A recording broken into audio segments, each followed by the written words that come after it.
मैं हूं आपके साथ पलक शर्मा। वक्त हो गया उत्तर प्रदेश उत्तराखंड की बड़ी खबरों का, तो आइए रुक करते हैं इन प्रमुख खबरों की ओर, जहां पहली खबर बदायूं से है। पत्नी से विवाद के चलते युवक ने की खुदकुशी। मां घर पहुंची तो टूटा देखा पहाड़, और साथ ही दुखों का पहाड़ टूट गया मां पर। बदायूं जिले के उजानी नगर के मोहल्ला अहिर टोला में देर रात एक दर्दनाक घटना सामने आई है। किराए के मकान में रह रहे 35 वर्षीय दिनेश कुमार दुबे ने घर में फांसी लगाकर आत्महत्या कर ली। जानकारी के अनुसार दिनेश मूल रूप से गठौना गांव के निवासी थे और पिछले कुछ समय से अपने बुजुर्ग मां के साथ अहिर टोला में किराए के मकान में रह रहे थे। वे सोमवार शाम जब अपनी मां घर लौटी तो दरवाजा अंदर से बंद मिला। आवाज देने पर कोई जवाब नहीं आया तो अनहोनी की आशंका में उन्होंने शोर मचाकर आसपास के लोगों को बुलाया। मोहल्ले वालों की मदद से दरवाजा खोला गया तो दिनेश का शव फंदे से लटका मिला। सूचना पर पहुंची पुलिस ने शव को नीचे उतरवाकर कब्जे में ले लिया, पोस्टमार्टम के लिए भेज दिया है। पत्नी से चल रहा था विवाद। परिजन और पड़ोसियों के मुताबिक दिनेश का अपनी पत्नी से काफी समय से विवाद चल रहा था और कुछ समय पहले पत्नी छोड़कर अपने मायके चली गई थी। इस बात से दिनेश मानसिक तनाव से परेशान रहने लगा था। पुलिस का कहना है प्रथम दृष्टया मामला आत्महत्या का लग रहा है, लेकिन फिर भी सभी बिंदुओं पर जांच की जा रही है।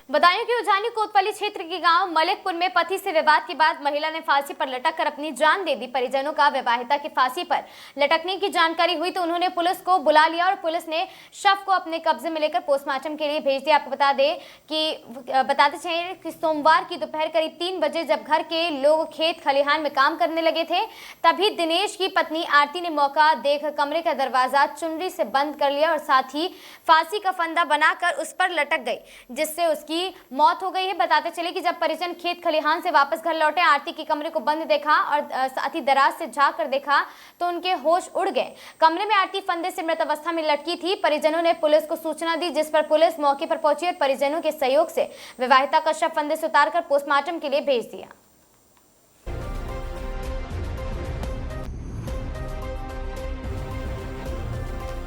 खबर चंदौली से है, जहां घर से स्कूल गए 3 बच्चों के गायब होने का सनसनीखेज मामला सामने आया। काफी खोजबीन के बाद निराश परिजन पहुंचे कोतवाली। बच्चों की मां ने मुगलसराय कोतवाली में दर्ज कराया मामला और सोमवार सुबह मुगलसराय तहसील के बेचुपुर स्थित सेंट जेवियर स्कूल पढ़ने गए थे बच्चे और स्कूल से शाम में तक बच्चों के घर नहीं लौटने पर परिजनों ने शुरू की खोजबीन। घटना से की सूचना पुलिस को मिलते ही बच्चों की तलाश में जुट गई पुलिस टीम। सीसीटीवी फुटेज के माध्यम से खोजबीन में जुटी पुलिस तीनों नाबालिग आयात 6 वर्षीय, पलक 12 वर्षीय और आमीश 7 वर्षीय की तलाश में जुटी पुलिस। 24 घंटे बाद भी बच्चे के नाम मिलने से परिजनों का रो रो कर बुरा हाल। मुगलसराय कोतवाली क्षेत्र के ककर डहिया नई बस्ती का मामला।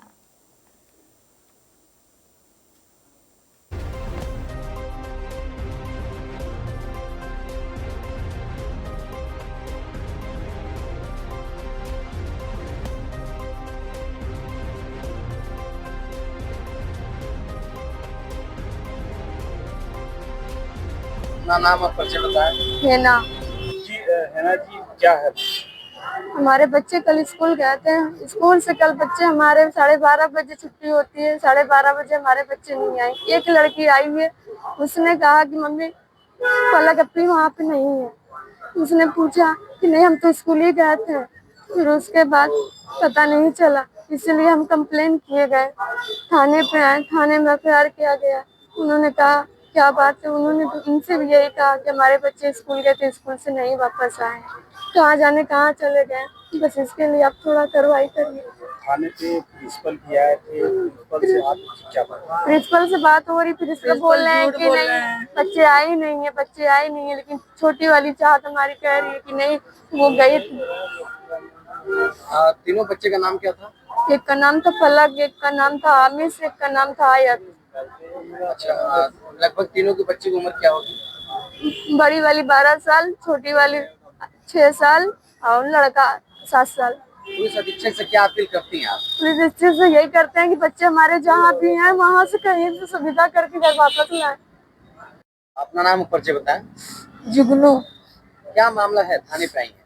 हमारे 3 बच्चे लापता हैं कब लापता है? कल से। तो कहाँ गए थे बच्चे? स्कूल। किस स्कूल में गए थे? संजीवी। कितने बजे गए थे? 7:30। आपको कब पता चला कि बच्चे नहीं हैं? जब मेरी एक बेटी वापस वहाँ से आई। स्कूल से? हाँ। तो कितने, क्या बच्ची का नाम था तीनों का? एक का नाम पलक है, एक का नाम आयत है, एक का नाम आमिश है। तीनों का उम्र कितना होगा लगभग? एक 12 साल की है, एक 6 साल की है, एक 7 साल का है। तो अभी आप थाने पे आई हैं, क्या कार्रवाई चाहती हैं? कार्रवाई चाहते हैं बस हमारी बेटी हमको मिल जाए, हमारे जितने बच्चे खोए हैं हम लोग को दे दें ढूंढ के। थाने पे लिखित दे दिया पत्र? हाँ। आज दिनांक 14/4/2026 को आवेदक श्री नवाब अली निवासी नई बस्ती थाना मुगलसराय द्वारा थाना मुगलसराय पर आकर एक सूचना दिया गया कि उसके तथा उसके परिवार के 3 बच्चे कल सेंट जेवियर स्कूल में पढ़ने के लिए गए थे, परंतु स्कूल से वापस नहीं लौटे। उन लोगों द्वारा काफ़ी छानबीन तथा खोजबीन की गई, परंतु अब तक जब पता नहीं चला बच्चों का तो वो थाने पर आए। उनके द्वारा दिए गए तहरीर के आधार पर थाना स्थानीय पर अभियोग पंजीकृत करते हुए गुमशुदा बच्चों की तलाश हेतु टीमों का गठन किया गया है। आसपास के सीसी फुटेज का गहन छानबीन की जा रही है। रेलवे स्टेशन, बस स्टेशन तथा आसपास के जनपदों में भी इसकी सूचना दी गई है।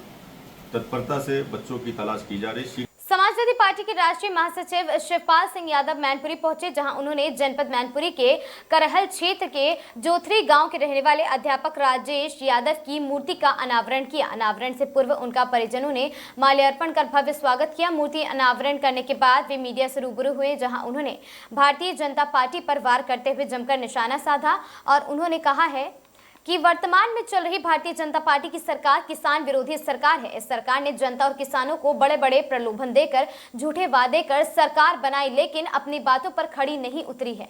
और आज किसानों के हालात किसी से भी छुपे नहीं है। किसानों की दोगुनी आय बढ़ाने की बात करने वाली सरकार किसानों की तरफ मुड़कर भी नहीं देख रही है। उन्होंने भारत सरकार को आड़े हाथों लेते हुए मीडिया को भी कौन का काम किया और साथ ही कहा है उन्होंने आगामी होने वाले 2027 चुनाव की तैयारी को पूर्ण बताया और साथ ही पंचायत चुनाव को लेकर उन्होंने फिर एक बार सरकार पर टिकरा फोड़ा है।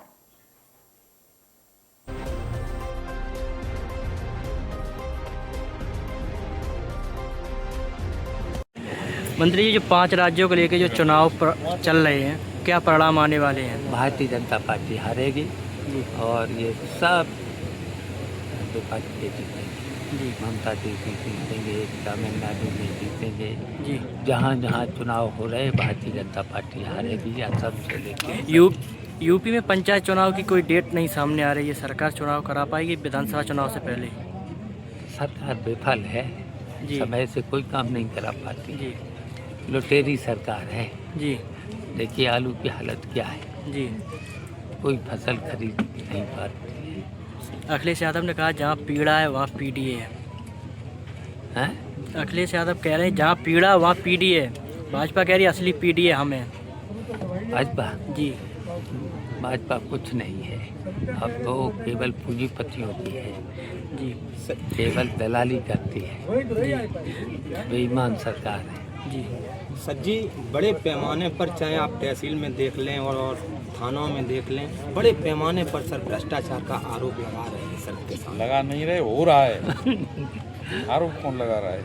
देखिए आप लोगों का तो संपर्क रहता होगा थानों में, तहसीलों में और जनता में भी। जनता की कहीं सुनवाई नहीं। अच्छा, आप लोगों की कितनी सुनवाई है?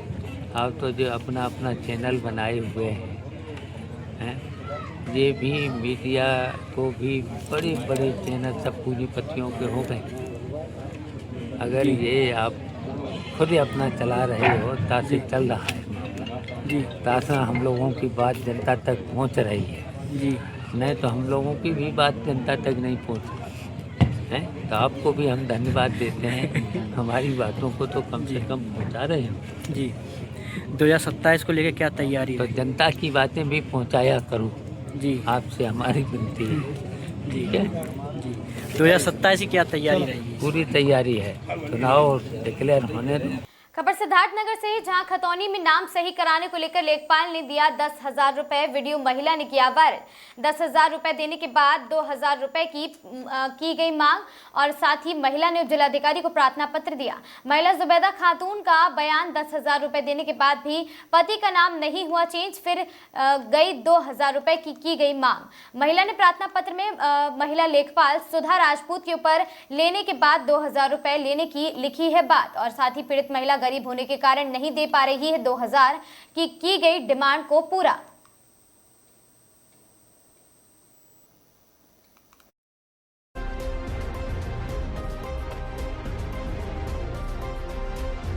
क्या नाम है आपका? जुबेदा। किस गांव के निवासी? कमरिया। कौन सा तहसील है आपका? ये तहसील है। पूरा मामला क्या है? खेत का था, नाम गलत था तो वही सही, हाँ तो वही सही करने के लिए दिए थे। कितना दिए थे? 10,000 दिए थे। उसके बाद एक सही किए हैं, एक में नहीं सही किए हैं। तो बोले हम लोग सही करने को, तो बोलते 2,000 और दो तभी होएगा। हाँ। क्या नाम है वो लेखपाल का? नेपाल का तो मालूम नहीं है, लेकिन नंबर है उनका मेरे पास। कमरिया का? हाँ। और सबूत क्या है? सबूत पैसे दिए उन लोग, सबूत है। नहीं, पैसा आप दी है तो सबूत क्या है? सबूत वीडियो है। वीडियो है आप? हाँ।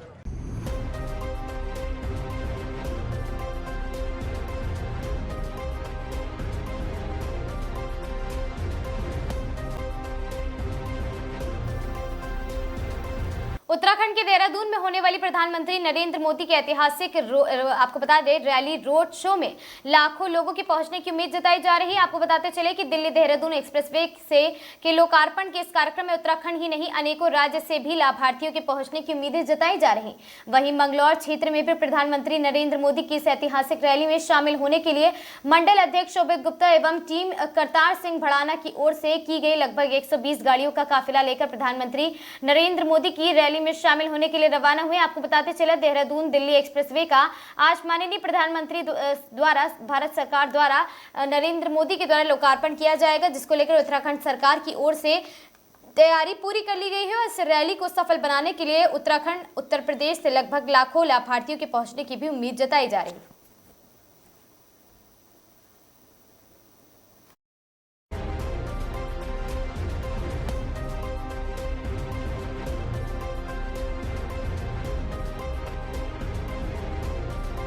माननीय प्रधानमंत्री नरेंद्र मोदी जी हमारे देवभूमि उत्तराखंड में देहरादून में आ रहे हैं, तो उसके उपलक्ष्य में यहाँ से हज़ारों की संख्या में मंगलौर विधानसभा से लोग जा रहे हैं और लोगों में उत्साह है रैली के लिए।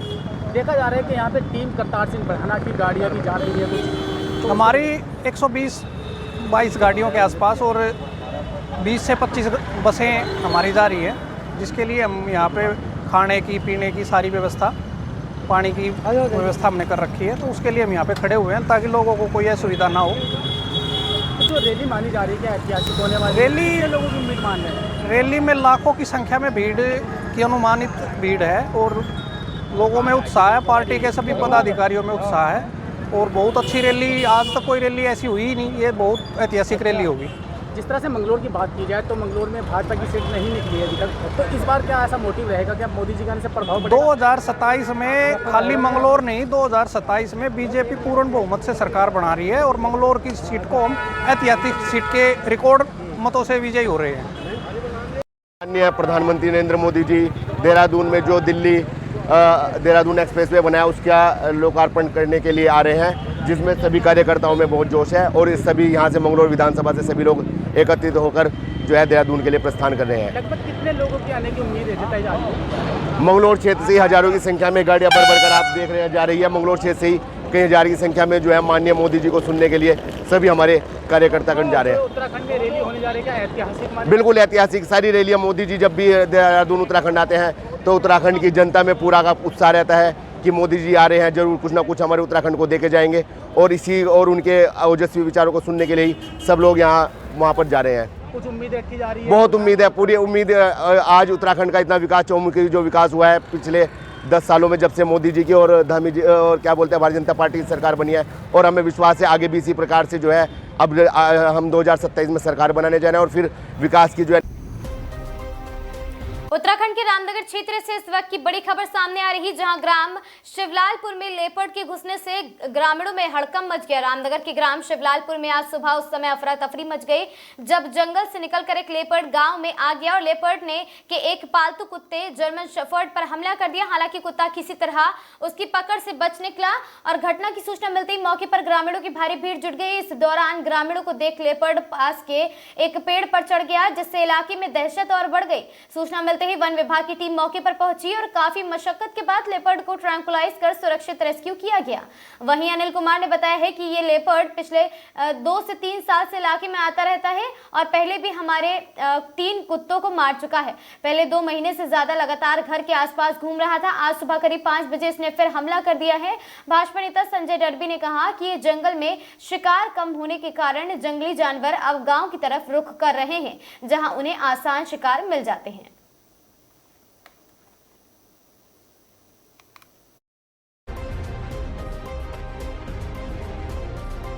ये लेपर्ड जो है हमें 3-4 साल से परेशान कर रहा है। 3 कुत्ते हमारे पहले भी मार चुका है। मैंने इलाज भी कराया सरकारी हॉस्पिटल में, लेकिन वो कुत्ते उसके बावजूद भी मारे गए 3 कुत्ते। लेकिन ये अब 2 महीने से यहाँ लगातार हमारे घर पर आ रहा था कुत्तों की वजह से। हमने पिंजरा भी लगवाया यहाँ पे फॉरेस्ट को फ़ोन करके, उसके बाद ये पिंजरे में नहीं फंसा। और आज इसने 5 बजे सुबह, कुत्ता हम बंद रखते हैं, हम सुबह को जब उठते हैं कुत्ता जब खोलते हैं, और आज सुबह 5 बजे इसने घर के यहाँ पे फिर हमला करा। फिर हम जगे हुए थे तो हम लोग इसके लठ लेके इसके पीछे भागे तो कुत्ता इसके पीछे भागा कुत्ते की, और इसकी वहाँ पे झपट हो गई। फिर हम पहुँचे, वहाँ पहुँचने के बाद जब कुत्ते ने हमें देखा तो कुत्ता उससे पीछे नहीं हटा, कुत्ता उससे लड़ चुका था। और उसके बाद गुलदार ने हम लोगों को देखा तो वो पेड़ में चढ़ गया। पेड़ में से अब फॉरेस्ट वालों को फ़ोन किया है तो वो लोग आए और उन्होंने उसको रेस्क्यू किया। आज सुबह ये 5 बजे से कह रहे हैं कि पेड़ के ऊपर बैठा हुआ था। गांव के लोगों ने देखा और गांव के बहुत लोग सक्रिय होकर सुबह से इसकी घेराबंदी में लगे हुए थे ताकि ये इसे रोका जा सके। उसके बाद फॉरेस्ट को सूचना दी और फॉरेस्ट के अधिकारी यहाँ पहुँचे। डॉक्टर दुष्यंत के निर्देशन में ये पूरा ऑपरेशन हुआ है। एसडीओ साहब अवेलेबल थे और आपके रेंजर साहब भी थे, सभी लोग थे। और इसे टाइगर को ट्रैंकुलाइज करके अब जाल के अंदर रखकर ये ले जाया गया है। जो भी उसका इलाज करना होगा और जो भी आगे की कार्रवाई होगी फॉरेस्ट अपने हिसाब से करेगा। जंगलों में जो है छोटे जानवरों के लिए खाने की चीज़ें नहीं अवेलेबल हो रही हैं, तो वो जानवर जंगल की तरफ गाँव की तरफ भागते हैं, तो ये लोग भी गाँव की तरफ आ रहे हैं। और बहुत बार ऐसा भी होता है कि जब जानवर घायल है, वो जंगल के अंदर शिकार नहीं कर पाता, तो उसे गाँव में आसानी से कुत्ते और छोटे जानवर शिकार मिल जाते हैं, इसलिए भी वो गाँव की तरफ आ रहा है। खबर ऋषिकेश से है, जहां 14 अप्रैल 1944 को मुंबई बंदरगाह पर जगह फोर्ट स्टीफन में लगी भीषण आग को बुझाते समय शहीद हुए 66 जाबाज अग्निशमन कर्मचारियों को स्मृति में आज ऋषिकेश फायर कार्यालय में अग्निशमन सेवा दिवस श्रद्धा के साथ मनाया गया। इस अवसर पर विभाग द्वारा अग्निशमन सेवा सप्ताह 14 से 20 अप्रैल को भी विधिवत शुभारंभ किया गया। कार्यक्रम की शुरुआत में fire station officer Sunil Dutt Tiwari और उपस्थित फायर कर्मियों ने शहीद जवानों को पुष्प अर्पित कर भावभीनी श्रद्धांजलि दी। इस दौरान वक्ताओं ने 1944 में उस हृदय विदारक हादसे का स्मरण किया जिसमें अपनी जान की परवाह न करते हुए कई फायरमैन वीर गति को प्राप्त हुए थे। श्रद्धांजलि सभा के पश्चात आम जनमानस को आग के खतरों के प्रति सचेत करने के लिए भी जागरूकता कार्यक्रम का आयोजन किया गया।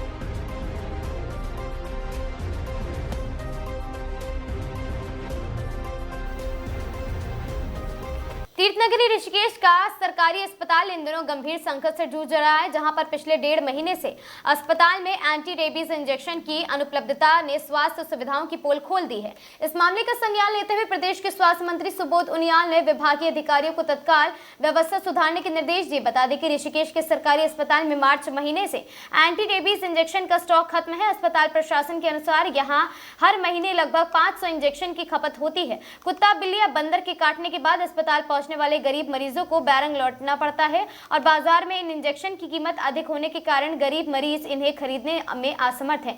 रेबीज एक घातक बीमारी है जिसमें उपचार में देरी जानलेवा साबित हो सकती है। अस्पताल की इस बदहाली और मरीजों की समस्याओं पर प्रतिक्रिया देते हुए स्वास्थ्य मंत्री सुबोध उनियाल ने कहा कि जानकारी मिली है कंपनियों से सप्लाई कम होने के कारण ये समस्या आई है। ऐसे में अस्पताल प्रशासन को सख्त निर्देश दिए हैं कहीं भी किसी भी हो यथाशीघ्र एंटी रेबीज इंजेक्शन की उपलब्धता सुनिश्चित की जाए। एक सबसे बड़ी दिक्कत हमारे यहाँ आ रही है कि सामाजिक संस्थाएं तो आगे आ रही हैं, लेकिन ऋषिकेश का जो सरकारी अस्पताल में उसका एंटी रेबीज इंजेक्शन वो 1.5 महीने से नहीं है। तो मैंने मालूम किया था तो ये कंपनी से आने कम हुआ है, तो मैंने को निर्देश दिए हैं कि कहीं से भी हो आप यथाशीघ्र एंटी रेबीज इंजेक्शन की उपलब्धता सुनिश्चित करें और किसी भी कीमत पे एंटी रेबीज को लेकर के लोगों को रेफर न किया जाए, चाहे वो LP ही करनी पड़े।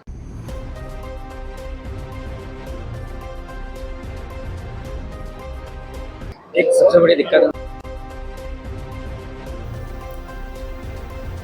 खबर नैनीताल से है जहां सरोवर नगरी से दूर काला ढूंगी राजस्व ग्राम नाथू झूला में अपर जिलाधिकारी शैलेंद्र सिंह नेगी ने डिजिटल क्रॉप सेवा कार्य का निरीक्षण किया। उन्होंने बताया भारत सरकार की महत्वाकांक्षी अग्रि स्टेक योजना के अंतर्गत अंश निर्धारण फार्मर रजिस्ट्री तथा डिजिटल क्रॉप सर्वे का कार्य संचालित किया जा रहा है। इस अवसर पर तहसीलदार एवं राजस्व उप निरीक्षक द्वारा जिलाधिकारी की गई डिजिटल क्रॉप सर्वे के लिए कार्य में तेजी लाई जा रही है और साथ ही अपर जिलाधिकारी द्वारा उपस्थित काश्तकार के समक्ष कुछ खातों का स्वयं डिजिटल क्रॉप सर्वे किया गया। इस अवसर पर ईश्वर सिंह प्रभारी तहसीलदार कालाढूंगी, ताराचंद्र घड़ियाल और साथ ही अभय कुमार हिमाक्षी राजस्व उप निरीक्षक उपस्थित रहे हैं। इस संबंध में अपर जिलाधिकारी द्वारा राजस्व परिषद उत्तराखंड देहरादून में डिजिटल क्रॉप सर्वे के नोडल अधिकारी को फील्ड में आ रही कठिनाइयों से भी अवगत कराया गया।